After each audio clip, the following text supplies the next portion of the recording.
Hey friends, it's Laura. Welcome back. I hope you're having a wonderful day. In today's planty video, I'm going to be showing you some plant updates that I find difficult to do. I think a lot of people find difficult to do, and those are long-term plant updates. I'm going to be showing you some footage of some plants that I received over 2 years ago, November 2021. I'm gonna show you what they looked like when they came into my home, and then I'm gonna show you what they look like now. 2 years is not a huge amount of time in the grand scheme of things, but for a plant, 2 years can make a huge difference. Plants can of course die within 2 years. They can greatly diminish in size and beauty. They can also quadruple in size and beauty. I think these updates are so difficult for me to do because it is hard to admit that a plant is not thriving in my care. However, I also think it's important to be honest that sometimes a plant doesn't do as well in my dry living room as it did in the greenhouse. I think that's okay. I think it's good to talk about that. And I think it's also important to celebrate the small successes that we do have. As for the plants that have died, what can you do? They have died. I tried my best. And then of course I also have some plants that have done amazingly well and I love, and they bring me so much joy, and that is good to celebrate too. That's probably all I have to say about what this video is. Let's get started. All of the plants I'm going to be updating you on today came in with a big import that I did from Indonesia. It was the first time I successfully imported plants and I was so excited. The first plant that I'm going to talk about is actually one of the main reasons I chose to import plants. This was a plant that I really couldn't find anywhere locally for a reasonable price, and it kind of pushed me into considering importing plants, getting my import permit, and going through the huge process that it is to import plants to Canada. And that plant is my Philodendron Plowmanii. Now I'm going to show you what it looks like in a moment. But first, here's the footage of what it looked like when I got it out of the box. Okay, this looks so good. Oh my goodness. All right, so I like that they protected where the stem meets the leaf. Okay, look how beautiful it is. That is a huge leaf. It looks fake, but it's real. This looks like a silk plant. And here is my Philodendron Plowmanii today. It has two fairly large leaves on it. These leaves both came in my care. The original leaves did well for a while, but they eventually crisped up and fell off. There is also a new leaf coming in right here and a new leaf coming in right there, which is very exciting. Now this is the mama plant. I do also have a propagation. I will show you that in a moment. It's doing quite well. This plant grew very well in my care. I do have it in a rectangular pot because it is a crawler. It's crawling that way. I chose to propagate it because it was about to crawl right out of the pot, and I figured instead of repotting, just maybe snip that off and see what happens. And then it started shooting out new leaves, so that was a good decision on my part. I had absolutely no pest issues over the 2 years, but I have been spraying this regularly with preventative foliar spray just to keep the pests at bay, because I think pests really would like to live in all these little crevices. I also found out from some of you guys that this is actually a Philodendron Plowmanii citrus, which means it has a little bit more silver color to the leaf, which is really cool. I didn't know that when I received it. I am really proud of my progress with this plant. I would say it is one of my favorite plants, and I find that it's still a plant that is really difficult to find where I live. I don't see a lot of them. So I'm really happy that I did choose to import this plant and that it has stayed alive in my care. I will grab the propagation now. As you can see, this leaf is awesome. It's so huge. I keep expecting this leaf to fall off because I rooted the cutting, and often I lose the original leaves when I root a cutting, but it's still looking really beautiful. And when we look inside the pot, there is new growth coming in, which is amazingly exciting. Because I'd never propagated this plant, I really had no idea how it would go. The way I propagated it is I just snipped the stem, I put it in water, and once there was roots, I pinned the cutting to the soil, so you can still see the floral pins there, just holding it in place because this leaf is really heavy and the cutting kept lifting out of the soil. But this new growth shows me that whatever I was doing was good for the plant, and now I have 2 Philodendron Plowmanii citruses. I am not sure if I'm gonna keep this cutting or not. I probably will, if I'm perfectly honest. I love this plant so much, and having 2 seems really exciting. I don't know that I will repot it with the mama plant. We'll see though, we'll see. I do like to consolidate plants sometimes just so that I have room for more plants. But overall, I am super proud of my Philodendron Plowmanii. Now, the next plant was also a contributing factor to me wanting to import plants. This plant wasn't impossible to find at the time, but it was very difficult to find it for a good price, and Green Spaces had a ton of this plant for a very good price, and that is my Philodendron Gloriosum. Now, you can see it in the background. We'll talk about it in a moment, but first, watch the unboxing of the Gloriosum. Okay, beautiful. All right, so these 2 leaves fell off, which honestly, normal, but they're not like, they just fell off from stress. That's fine. There's still 1 intact leaf. It looks beautiful. There's a little baby leaf, and the stems feel great. So beautiful. Yay. And here is the Gloriosum today. It has 3 really beautiful leaves on it. I love this plant. This leaf is so wonky. I don't know why it goes like this, but I love my Gloriosum. I am so glad I got it when I did. It has brought me so much joy. I did have a thrips infestation on this plant, but it was fairly easy to eradicate, again, just using foliar spray and keeping up on the maintenance. There is a new leaf coming in there. This plant, like the Plowmanii, is a crawler, so it has crawled right to the edge of the pot. I might propagate it, but not yet. I'm gonna let that leaf come in and then decide. As you can see on this leaf, there are all these little patterns. That is because when this leaf unfurled, it was full of thrips. That is when I noticed the thrips infestation on this fresh new leaf. But since then, since eradicating the thrips, this leaf has come in and it is fairly perfect. You can still see it's got a little bit of sap on there from when it unfurled, and the fact that it's putting out another new leaf just makes me so incredibly happy. This plant has done very well in my home and I am so proud of it.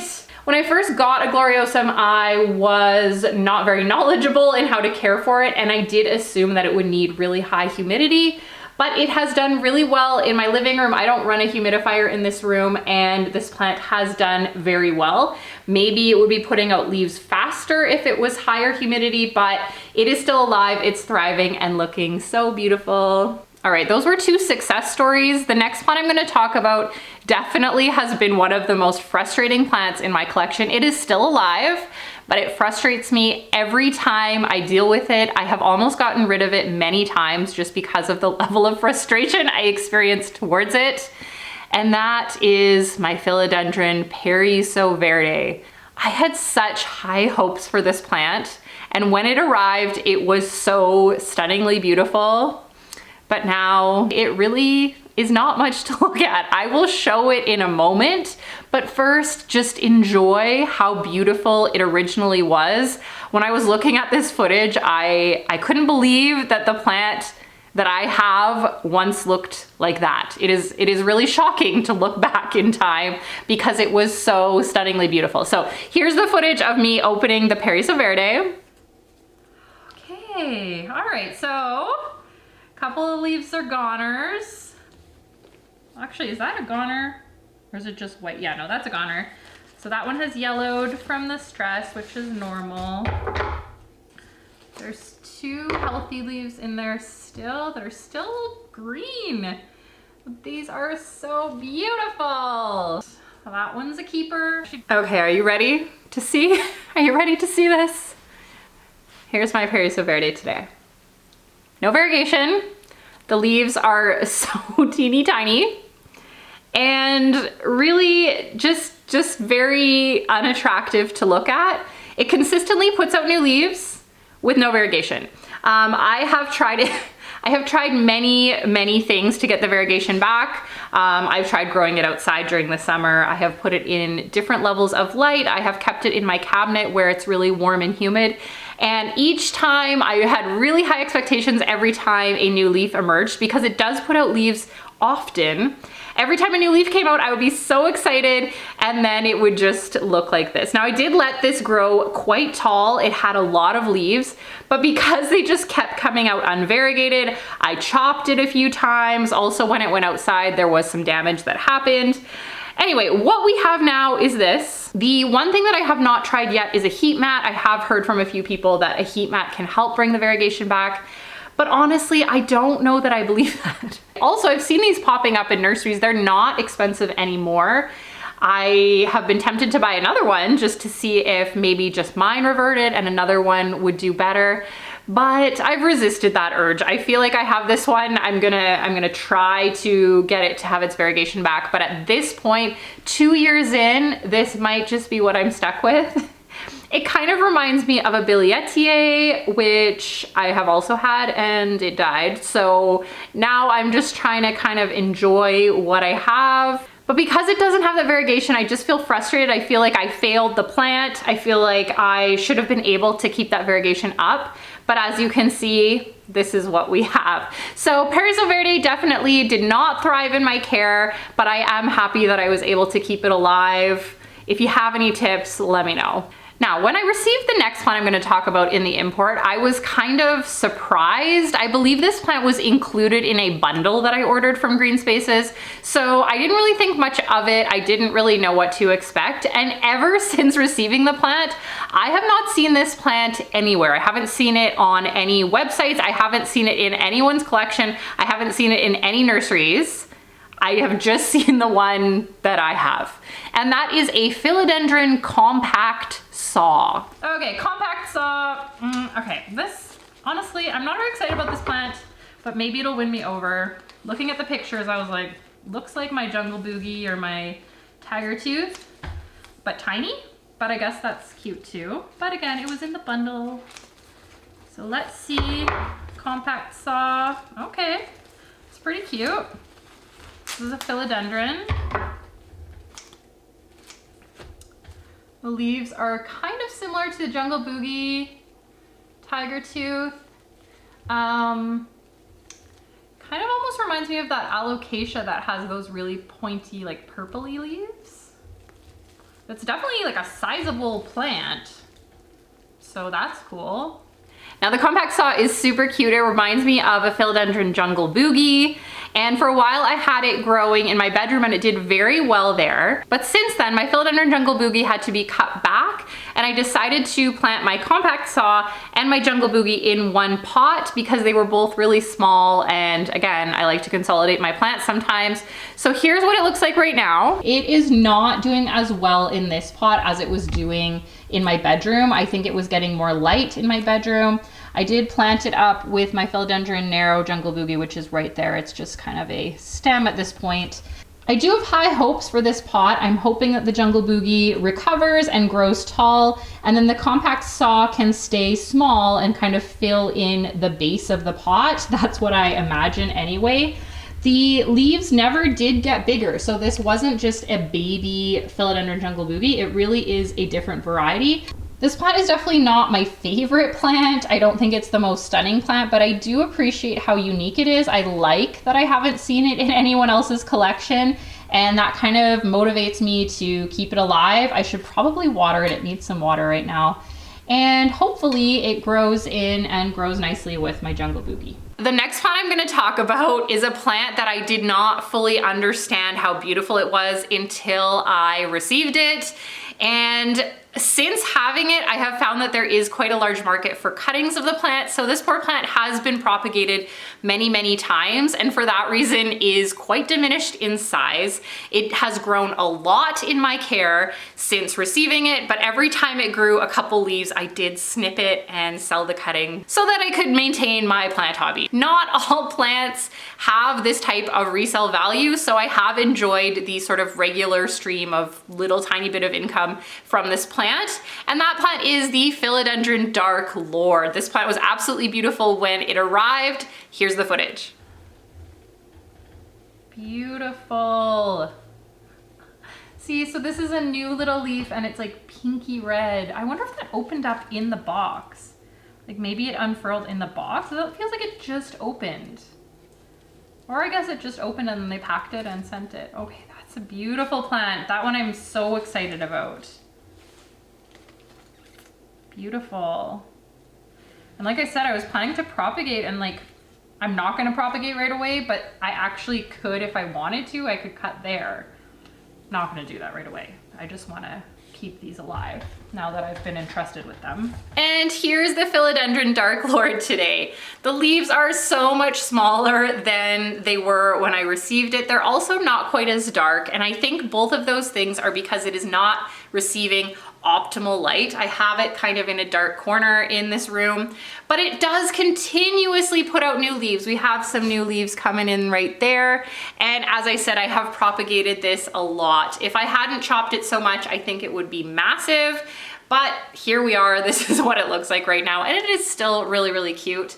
This plant was extremely easy to grow. As I said, it's not receiving a ton of light, and I don't always remember to water it just because it isn't as eye-catching as some of my other philodendrons. I have never had any pest issues at all, which again probably helped it grow so quickly. So even though this plant isn't huge, it's really tiny, I do consider this a big success, and I'm really proud that I've been able to grow so many cuttings from it, and I'm happy that it's still healthy. I do think I'm gonna let it grow in a little bit more over the winter. I'm not gonna snip it, and just see how much bigger the leaves can get. Looking back at the footage of this plant when it arrived kind of inspired me to give it more light. I would love to see those big leaves again. When you're just staring at the plant all the time, it's hard to remember where it came from.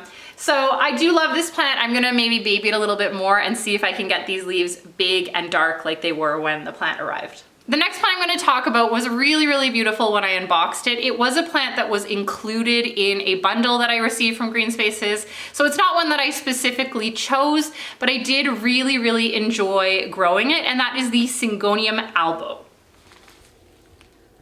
Beautiful. Okay, very variegated. Very variegated. These two, not variegated. So 2 leaves are very variegated, 2 leaves are not, which honestly, of my observation of my Syngonium Albo, that's kind of how it is. But beautiful, and this honestly doesn't even feel like it has been out of the ground. Like it feels, the leaves feel just as healthy as mine that I have growing in soil. So very fresh. The update on the Syngonium Albo is that it has died. It got thrips so many times, and every time I found an infestation, I treated it diligently. I cut it back if I needed to, and it would come back many times, but after a while we were down to 1 or 2 leaves, and the thrips just kept coming, and I did give up on the Syngonium Albo. Because Syngonium Albo is so common now and easy to find, I decided that if I really, really missed having Syngonium Albo, I could just buy a new one. I really haven't had that urge at all. I've seen them in nurseries for $5 and I still didn't want to get one. They are beautiful plants. They grow really quickly. They're strong. But in my house, I don't know why, Syngonium just always get thrips. Even if I have no thrips on any plants, somehow they just arrive and live on the Syngonium Albo and then spread to my other plants. So I haven't gotten a new one. I haven't missed having it. It was really beautiful, and for a while I had it really, really tall and it looked stunning, but then it got thrips. So the Syngonium Albo was not a complete success. I did really enjoy it. I had a lot of joy from that plant. However, it just wasn't a long-term plant in my collection. The next plant I'm going to talk about is one of my favorite plants. I have enjoyed growing it so much, even though it really hasn't grown very quickly for me. And actually looking at the original footage, I don't know that it has grown that much, but I have enjoyed it so much. I have propagated it a few times, and that is why it's maybe not as big as you would think. I have thoroughly enjoyed growing this plant, and that is the Philodendron Painted Lady. Here's the footage of me opening it up. So it has like 6 leaves on it. Okay. All right. Beautiful. And Painted Lady is just a gorgeous plant. Like the stems are pink and then the leaves are basically watercolor leaves. None of these leaves are damaged at all. This looks like it just was growing in a garden. Beautiful. Painted lady. So yeah, I did order 2 of those. Not sure yet if I'm gonna pot them all together, let them grow, and then decide, or I'll pot them separately. We'll see. It's not a decision I had to make until right this moment. This one too is in perfect condition. See, so they can be sisters. And here is my philodendron painted lady today. As you can see, there is a ton of little plants in the pot, and that is because this plant got really tall and I chopped it, rooted those cuttings, and planted them back in. My hope is that this will be a huge bushy plant as it grows in, but right now it does look really tiny and juvenile. I have found that while this plant is really, really beautiful, it never did get that full vibrant color that it had when I first opened it. When I first opened it, the stems were almost neon pink and the leaves were almost bright yellow orange. This plant receives a ton of light, and I still haven't been able to get it back to that original neon look. That's okay. I still really, really love this plant, and it has a very special place in my heart. I feel like this plant for a lot of people is difficult to grow, but I have persevered and I'm really happy with the progress that it has made. I have also sold a few of the cuttings of this plant, which was nice to make a little bit of money back. But overall, this is what we have, and I am so happy that I got this plant. I have seen it popping up in a few nurseries for fairly low prices, but I'm still so happy with this actual specimen. I think it was a really, really healthy plant. It has had thrips once, but after treating them, they were gone and I never saw them again.